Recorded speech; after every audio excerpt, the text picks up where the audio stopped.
বিসমিল্লাহির রহমানির রহিম। BD job সার্কুলারের পক্ষ হতে আপনাদের সকলকে স্বাগত জানাচ্ছি। আজকের এই ভিডিওতে আমরা দেখার চেষ্টা করব উপজেলা পোস্টমাস্টার পদের পরীক্ষার 2010 সালের যে কোশ্চেনটি ছিল এই কোশ্চেনের গণিত প্রশ্নগুলি। তো আপনারা জানেন পরীক্ষা একদমই কাছে। আমাদের উপজেলা পোস্টমাস্টার পদের পরীক্ষা 31/5/2024 তারিখে অনুষ্ঠিত হবে। অলরেডি আপনারা মেসেজ পেয়ে গেছেন। খুব সন্নিকটে ইন্সপেক্টর পদের পরীক্ষা, অর্থাৎ হচ্ছে আগামী 17/5/2024 তারিখে এই পদের পরীক্ষা। আগামীকাল শুধু আমাদের হাতে রয়েছে। আমি চেষ্টা করব আগামীকাল যে ভিডিওগুলো আপলোড করার চেষ্টা করব, এই ভিডিওগুলো আপনারা সবগুলো দেখার চেষ্টা করবেন। আমি কিন্তু আপনারা জানেন সাধারণ জ্ঞান থেকে কোনো কোশ্চেন এখনো অবধি দেইনি, বা বাংলা কোশ্চেন থেকে অত বেশি কোশ্চেন এখনো অবধি দিতে পারিনি। কারণ এই চ্যানেলটি আমি আসলে একাই চালাই, মানে একাই অফিস করি বা একাই চালাই, যার কারণে একটু চাপের মুখে থাকতে হয়। তো আপনাদেরকে একটা সুখবর দিতে যাচ্ছি, সেটা হচ্ছে আমার এই চ্যানেলে কিন্তু পেইড ভার্সন। আপনারা যদি কেউ ম্যাথমেটিক্সে মনে করেন যে আসলে কোনো কোর্স করবেন, নামমাত্র একটা ফি দিয়ে আমার এই চ্যানেলে আপনারা কোর্সটা কমপ্লিট করতে পারবেন। বিসিএস থেকে শুরু করে 20তম গ্রেড পর্যন্ত ম্যাথমেটিক্সের ফুল একটা কোর্স আছে আমাদের। এই কোর্সে আপনারা অংশগ্রহণ করতে পারেন।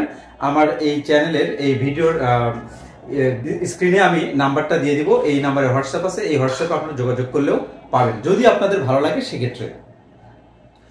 তো আমাদের এই প্রশ্নের এখানকার যে কোশ্চেনগুলো ছিল ম্যাথমেটিক্সের, প্রথম যে কোশ্চেনটি দেখুন, 1 নম্বর কোশ্চেন, 30 থেকে 90 এর মধ্যবর্তী বৃহত্তম ক্ষুদ্রতম মৌলিক সংখ্যার অন্তর্গত।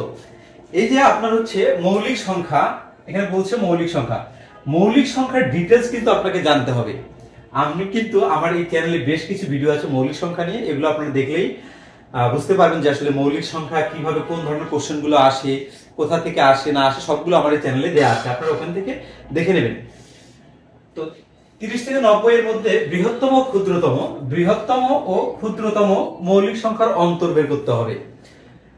এই যে দেখুন, এই যে 30 আর হচ্ছে এখানে 90, এদের মধ্যে যে মৌলিক সংখ্যাগুলো রয়েছে তাদের সর্বনিম্ন বৃহৎ মৌলিক সংখ্যা এবং সর্ববৃহৎ মৌলিক সংখ্যা এদিকে হবে।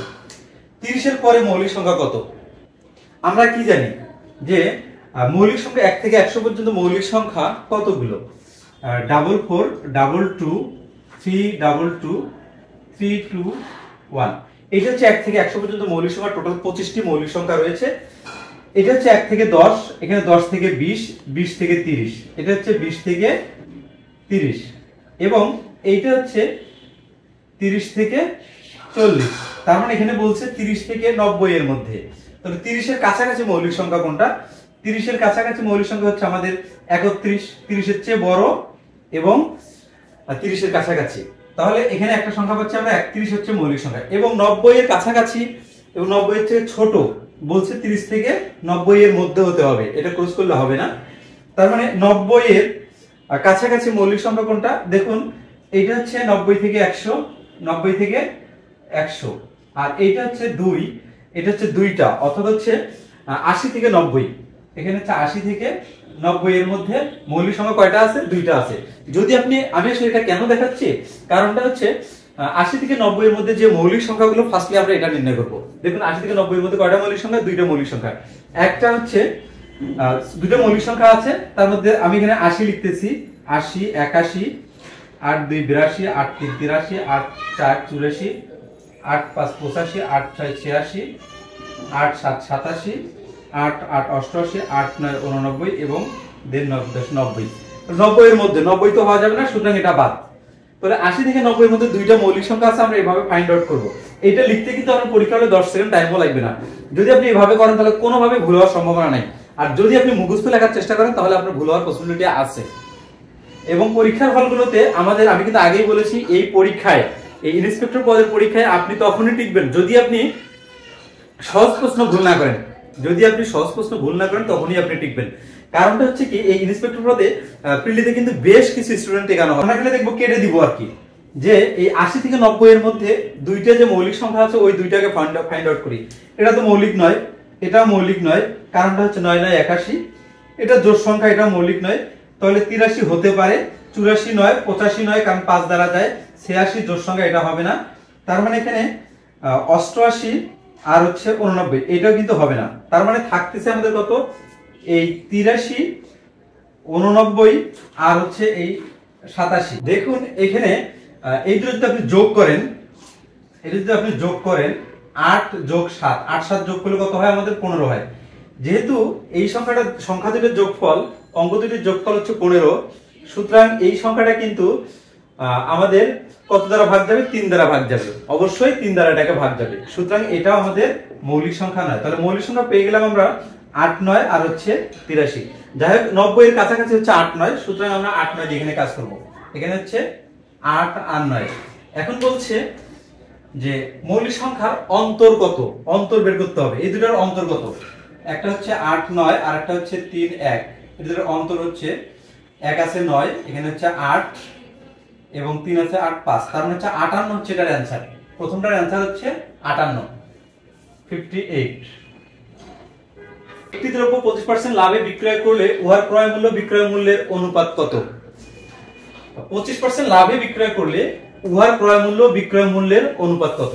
এই 25% লাভে বিক্রয় মানে কি, 100 যোগ 25, তাহলে বিক্রয় মূল্য কত, 1 2 5, 125 টাকা হচ্ছে বিক্রয় মূল্য।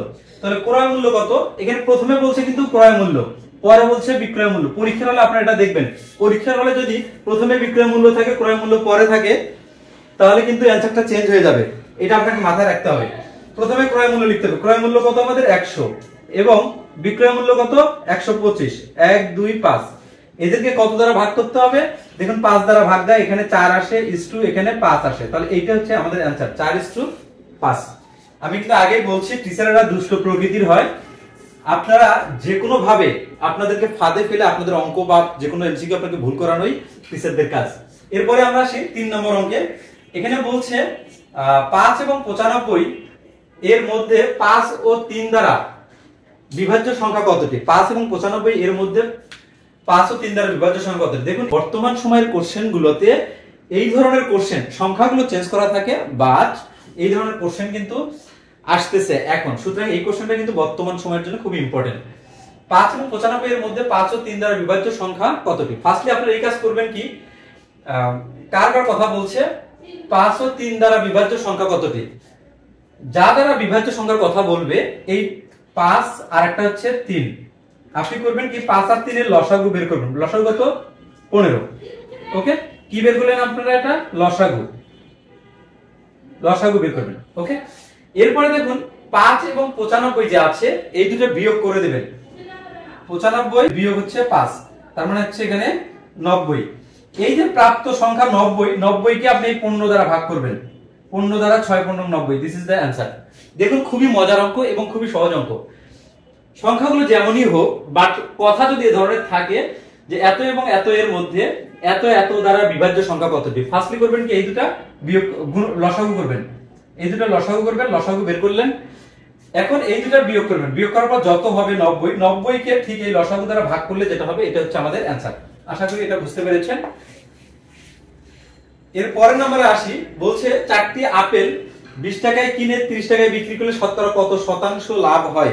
দেখুন এই ধরনের অঙ্ক আমি অনেক করিয়েছি, তারপরে আমি বলে দিচ্ছি। এই যে দেখুন শর্টকাট যেটা বিষয়টা, এই যে 30 টাকা 20 টাকায় কিনে 30 টাকায় বিক্রি করে লাভ হয় কত? 10 টাকা। তার মানে এই 20 টাকায় যে সে ইয়ে করে, ইনভেস্ট করে, তার মানে 20 টাকায় লাভ হয়, এই 20 টাকায় লাভ হয়, লাভ হয় কত টাকা? 10 টাকা। তাহলে 1 টাকায় লাভ হবে কত টাকা? 10 ভাগ হচ্ছে এই যে 20, এবং কত শতকরা কথা বলছে, এই যেখানে বলছে শতকরা কত, তাহলে 100 টাকায় কত? তাহলে 10 ইনটু 100 বাই হচ্ছে 20। ক্যালকুলেশন করলে এখানে 4 আসে, 4 10 40, এখানে 5 আসে, সরি এখানে 5 আসে, তাহলে 5 10 50। এইটা হচ্ছে আমাদের অ্যানসার, অর্থাৎ হচ্ছে 50% হচ্ছে এই অঙ্কটার অ্যানসার। 56 ফুট ব্যাসার্ধের একটি বৃত্তাকার ক্ষেত্রকে একই ক্ষেত্রফলের একটি বর্গক্ষেত্রে পরিণত করলে বর্গক্ষেত্রের যে কোনো এক দিকের দৈর্ঘ্য কত হবে, এই কথা বলছে। একটা বৃত্তের কথা বলছে, এই বৃত্তের ব্যাসার্ধ হচ্ছে 56 ফুট, ধরুন এইটুকু হচ্ছে 56 ফুট আর কি, এফটি ফুট। এটা একটি বৃত্তাকার ক্ষেত্রকে একই ক্ষেত্রফলের, আপনি এমন একটা বর্গ আর্ট করবেন, এটার ক্ষেত্রফলও এইটার ক্ষেত্রফলের সমান হবে। তো এটার ক্ষেত্রফল আমাদের কত, ফার্স্ট এটার ক্ষেত্রফলটা বের করতে হবে। এটা বৃত্তের ক্ষেত্রফল কত, পাই আর স্কয়ার, পাই ইনটু আর স্কয়ার মানে কত, আর কত ব্যাসার্ধ 56 ফুট, তাহলে 56 56 ফুট। তাহলে এইটা পাইলাম আমরা, এর উপরে স্কয়ার দিলাম, তাহলে এইটা পাচ্ছি হচ্ছে আমরা বৃত্তের ক্ষেত্রফল। তাহলে এখন বলছে এমন একটা বর্গক্ষেত্র নির্ণয় করতে হবে, বর্গক্ষেত্রে এক বাহুর দৈর্ঘ্য বের করতে হবে যার ক্ষেত্রফল হচ্ছে এত। তাহলে বর্গের এক বাহুর দৈর্ঘ্য কিভাবে আমরা বের করব, বর্গের ক্ষেত্রফল সমান সমান হচ্ছে এটা, শর্ত মতে বর্গের ক্ষেত্রফল, বর্গের ক্ষেত্রফল হচ্ছে এইটার কথা বলছি কিন্তু। এখন এই বর্গের এক বাহুর দৈর্ঘ্য কত এটা আমাদের বের করতে হবে। দেখুন বর্গের ক্ষেত্রফল যদি আপনি জানেন, বর্গের এক বাহুর দৈর্ঘ্য, তাহলে কি করবেন, বর্গের ক্ষেত্রফল ধরুন হচ্ছে 16 বর্গ মিটার, তাহলে এক বাহুর দৈর্ঘ্য কত হবে, রুট করে দেবেন, জাস্ট রুট করে দিলে এখানে 4 হবে উত্তর। তার মানে এখানে বর্গের ক্ষেত্রফলটা হচ্ছে এত, আমাদের হচ্ছে পাই ইনটু 56 স্কয়ার 56 স্কয়ার এত, জাস্ট এটাকে রুট করে দিবেন। রুট করে দিলে আপনার কত হয়, এখানে দেখুন রুট ওভার পাই ইনটু এখানে root over 56 square, square root cancel, তার মানে 56 root over pi, this is the answer. Okay, যদি আপনারা দশমিকে বের করতে বলে আপনারা দশমিকের বের করে নেবেন, কারণ দশমিকের বের করে নিয়ম এর আগে আমরা দেখিয়েছি। এই ছিল মূলত এই 5টি অঙ্ক। নেক্সট লেকচারে ইনশাআল্লাহ আমরা বাকি অঙ্কগুলো দেখার চেষ্টা করব এবং পোস্ট অফিসের ইন্সপেক্টর অফ পোস্ট অফিস পদের আরো কিছু গুরুত্বপূর্ণ তথ্য নিয়ে আমি হাজির হব। সে পর্যন্ত ভালো থাকবেন, আল্লাহ হাফেজ।